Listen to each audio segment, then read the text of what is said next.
Welcome to COPcast. I'm Rumbi Chakamba, Associate Editor at Devex, and I've headed to Sharm el-Sheikh in Egypt for this year's United Nations Climate Conference. In this podcast series, we bring you inside the walls of the Blue Zone for a series of in-depth conversations with climate and development leaders, asking them the big questions.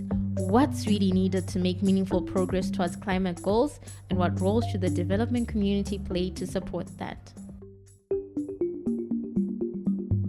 David Malpass has a past where he has denied climate science, and I think that makes him unsuitable to lead the World Bank at this time. At the 27th United Nations Climate Change Conference in Egypt, the calls for restructuring the multilateral development banks were echoing through the halls, with the hopes that with reforms, finance will flow more readily to low-income countries to allow them to green their economies and help their populations adapt to the changing world. In this episode of COPcast, Devex senior reporter Sarah Jerving sat down with Phyllis Cuttino, the new president and CEO of the Climate Reality Project, who emphasized one reform in particular: a switch-up in leadership at the World Bank.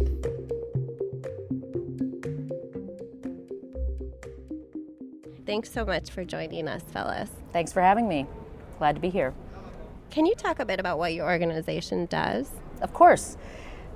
We were founded in 2006, and it was really Al Gore's vision to educate and to advocate.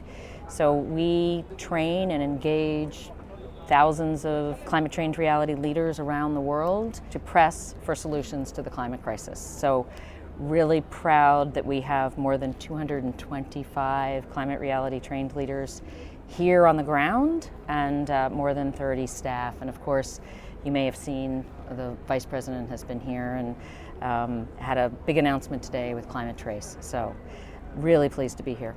And what would you say are some of the strategies that you think are most effective in engaging people on climate? Well, it's interesting. We have 225, as I said, more than climate reality trained leaders on the ground. So, we have more than 1 million members globally. We have more than 50,000 of these climate trained reality leaders who have gone through a training with the Vice President and have learned not only about the science, but also skills to make sure they are the best advocates they can be. And we see them as part of delegations. There are climate reality leaders here who are elected leaders and are here in their official capacity, others that are advising delegations. And so it's really exciting to see kind of what our activists are doing here on the ground in COP. And we know that they need to take home those skills, and they will take home those skills and pressure their governments. But our leaders are doing all kinds of innovative things. Our branch in Brazil, for instance, has passed a climate curriculum, and it's being adopted in schools. So we're making sure that young people, as they grow up, understand about climate science and kind of the changes that need to be adopted. In the Philippines, we have a 100% renewable campaign. So each of our branches around the world and all of our chapters, more than 117 in the United States, 25 of them on college campuses, work in their own way to make progress. And so we're really excited. And I think for us, looking at that climate trace data that the Vice President released today is going to be really useful in helping not only us as advocates, but other advocates to really see where emissions are coming from, how we can do better. And how would you like global climate activism to evolve in the coming years? Kind of what do you think needs to change? So I think, I've talked about 2030 as a deadline, and I think that as activists and advocates, we need to ramp up the intensity between now and 2030 if we're to be successful. And so that means pressure on the private sector, pressure on the public sector. Policy needs to change, obviously. Financing, as I've said. So as activists, we really need to make sure that we're pushing hard on all, across every sector of society to make the change that we need. And what are you hoping come out of these discussions at COP27? Well, I think it's clear that we're not doing enough in terms of our commitment or our work to hold warming to 1.5 degrees. And so there has to be a real focus on holding countries accountable for not only the pledges that they've made, but really to increase the ambition. Otherwise, it looks like we're on track for a temperature increase of between 2.1 and 2.8 degrees, and of course that's devastating.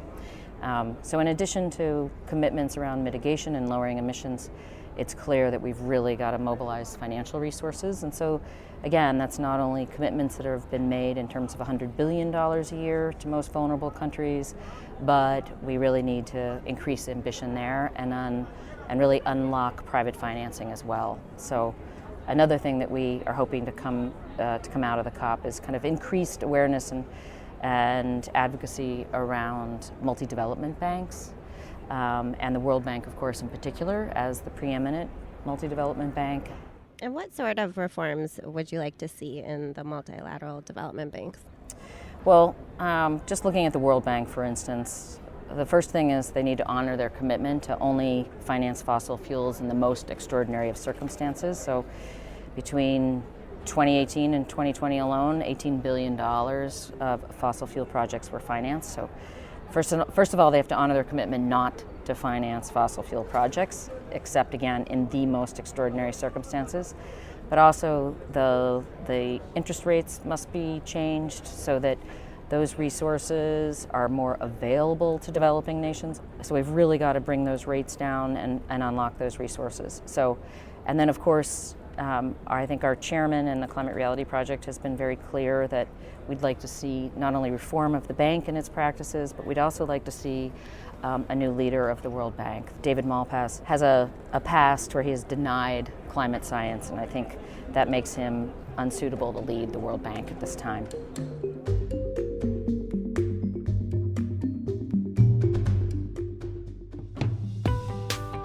Hi, I'm Kate Warren, Executive Editor at Devex.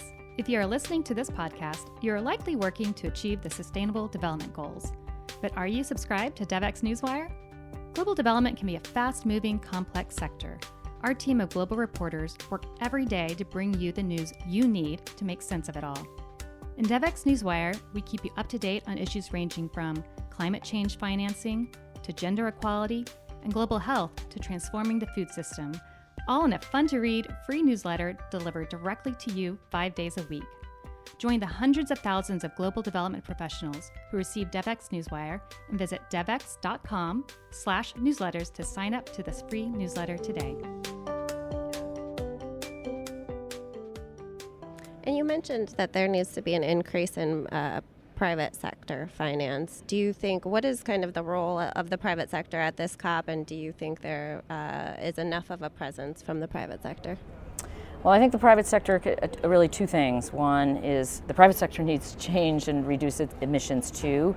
And again, I'd point you to Climate Trace and what the Vice President and the coalition released in terms of kind of tracking emissions from all kinds of emitters across the globe. Really exciting ways that that policymakers can look at what's happening when it comes to emissions truly in their countries, but also businesses could really better track their emissions and change, and so could consumers.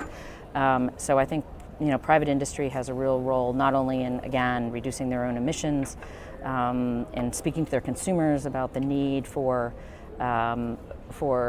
attention to climate change, but also they should absolutely, when it comes to finance, be financing more of the resilience and the development we need for those developing countries that are most impacted by climate change.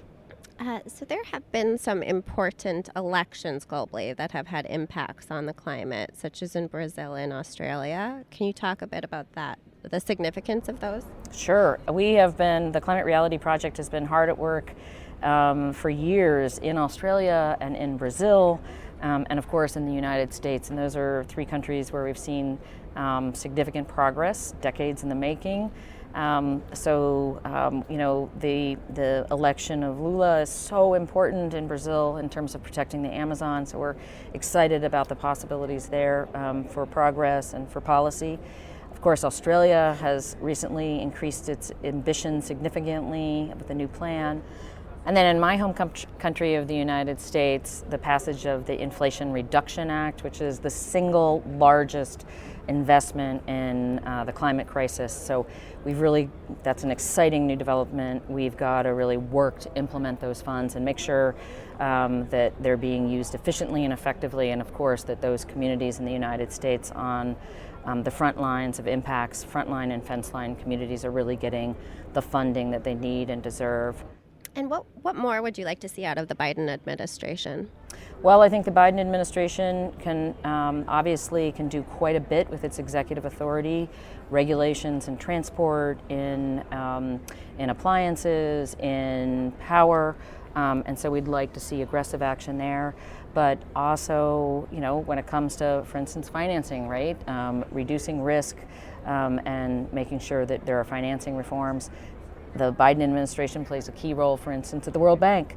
And I think the Secretary Yellen has been very clear about the desire for the World Bank to do more on climate. So we're really hoping that they'll keep up the pressure there in terms of financing. But, I think that this administration has been very pro-climate, deserves a lot of credit for all the actions that they've taken.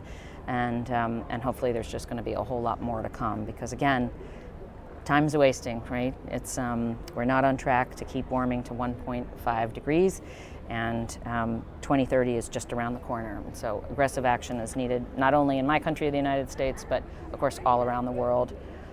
We are disappointed, of course, that China doesn't have, China's leadership isn't here, and so obviously they're a critical piece of the puzzle.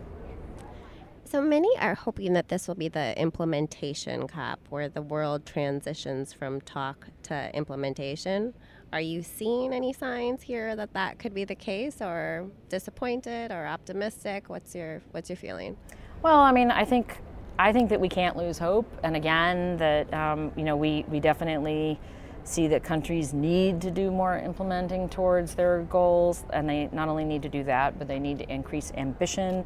Some countries have been doing that. Other countries have not been updating their NDCs.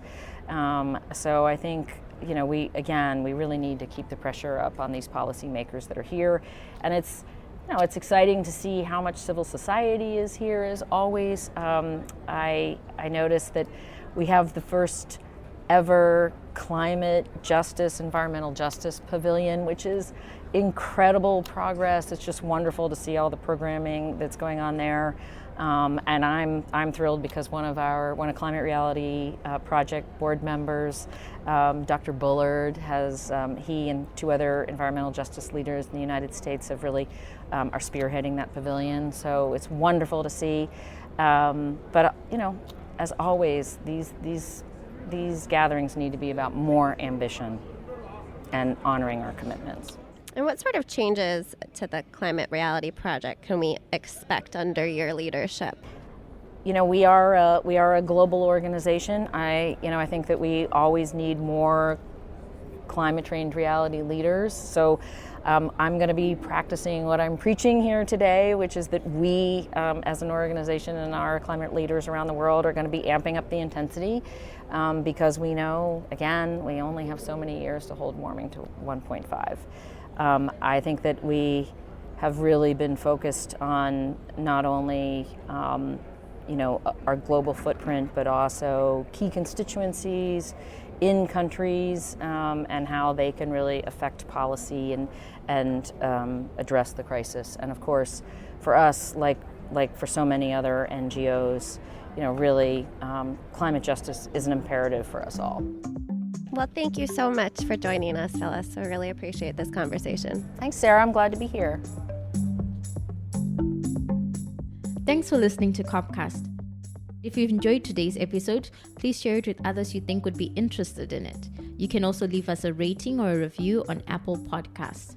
If you have some feedback about this episode that you want to share, would love to hear from you. You can find us on social media at Devex and at rumbichakamba_, or you can drop us an email at podcast@devex.com.